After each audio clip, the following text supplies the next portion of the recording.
రైతు సోదరులకు నమస్కారం అండి. ప్రజెంట్ మనము జేకే సీడ్స్ సంబంధించినటువంటి 955 పత్తి విత్తనం వేసిన పొలంలో అయితే ఉన్నాము. అన్న నమస్కారం అన్న. నమస్కారం. ఏం పేరన్నా మీ పేరు? చంద్రశేఖర్. చంద్రశేఖర్ రెడ్డి. మీరు వేసిన విత్తనం పేరు ఏం పేరన్నా? జేకే 955. విత్తనం ఎట్లుందన్న? బాగుంది సార్, బాగా పెరిగింది. బాగా పెరిగింది. మనకు కాయ సైజ్ ఎట్లుంది? చెట్టు కూడా బాగా పెరిగింది సార్, కాయ కూడా లావుగా ఉన్నది. కాయ లావు ఉంది. కాయలు ఎక్కువ పడినాయి మనకు. ఒక నిమిషం ఇటు చూపిద్దరు.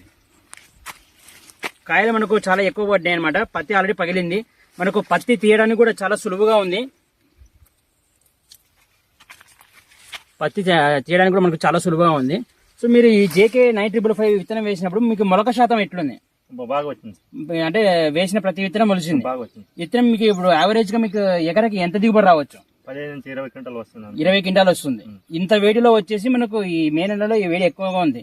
సో ఈ వేడిని ఈ విత్తనం తట్టుకుంటుంది. అవును సార్, తట్టుకుంటుంది. సో మనకు పత్తి అనేది చాలా ఈజీగా పోతుంది.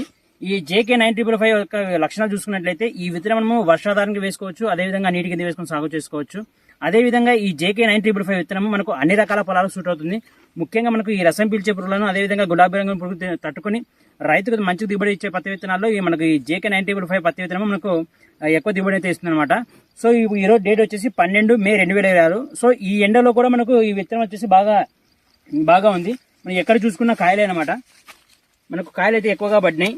రైతు వచ్చేసి ఎకరకు వచ్చేసి మనకు దాదాపుగా 20 క్వింటాలు రావచ్చని చెప్తున్నారు అనమాట. సో పత్తి పంట వేసే ప్రతి ఒక్క రైతు ఈ జేకే 955 పత్తి విత్తనాన్ని వేసుకొని మంచి దిగుబడులు పొందవలసింది కోరుతున్నాను. అందరికీ నమస్కారం. Thank you.